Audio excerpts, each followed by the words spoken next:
pitch-black stone corridors, the heavy sound of panicked breathing echoing off ruined walls, and then the silence shatters into a scream.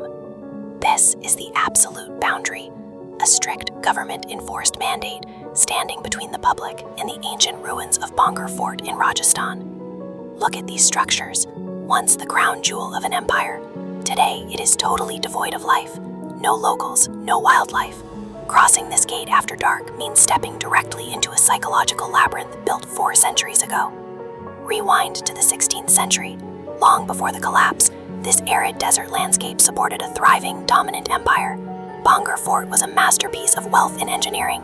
Inside these towering walls lived Princess Ratnavati, fiercely intelligent, independent, and completely trapped by her royal status. Her father, King Madho Singh, commanded with strict authority. He viewed his daughter as a political asset, preparing her for marriages designed to consolidate power.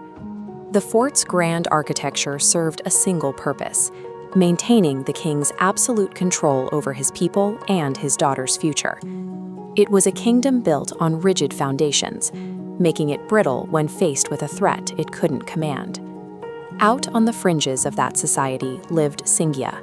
He was a powerful tantrik, deeply entrenched in forbidden dark arts.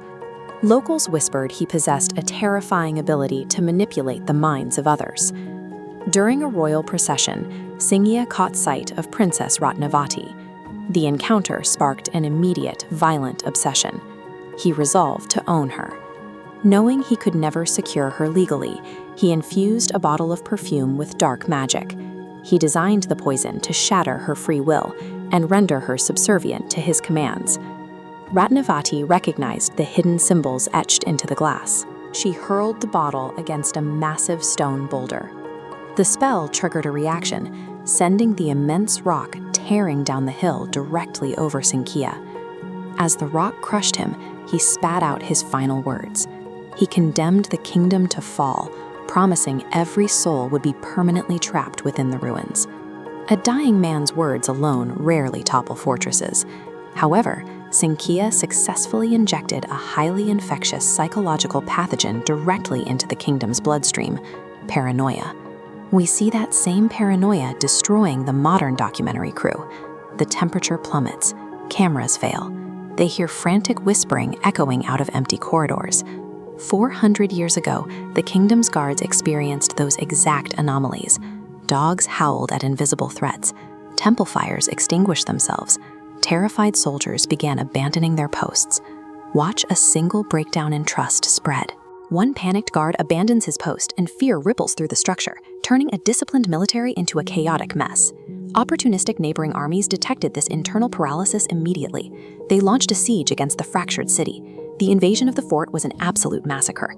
As the fort's infrastructure caved in under fire, Princess Ratnavati and her loyal guard Arjun were buried alive beneath the collapsing stone. The external siege only succeeded because the internal panic had already paralyzed the defense. Fear did the heavy lifting before the first arrow was even fired. Deep inside the pitch-black ruins, the modern crew realizes they are surrounded by the phantom audio of that exact massacre. The heavy impact of war drums, horses charging over stone. The director refuses to leave. His arrogant obsession with capturing supernatural proof perfectly mirrors the toxic greed of the historical nobles who let the city burn. The architecture begins twisting around them. Every corridor they sprint down dead ends into solid rock. One by one, the crew members vanish into the dark. Left entirely alone, the director's camera catches the mangled, bloodied figure of Sinhgia smiling from the shadows.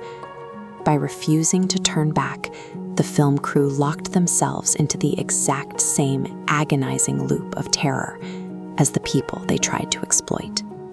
By dawn, the ruins are completely silent. The sun rises over empty foundations. When police finally search the site, they find nothing but smashed camera bodies. One corrupted memory card survives the night. The footage displays heavy static before clearing for a fraction of a second, revealing Ratnavati's ghost whispering a final plea to leave. The bones of Bhangarh demonstrate exactly how destructive human panic can be. Fear operates as a self-sustaining force, easily outliving the people who create it. The threat remains recognized by the state. The Archaeological Survey of India enforces a strict legal perimeter around the site, prohibiting all entry after sunset. Bhangarh remains a monument to that specific collapse,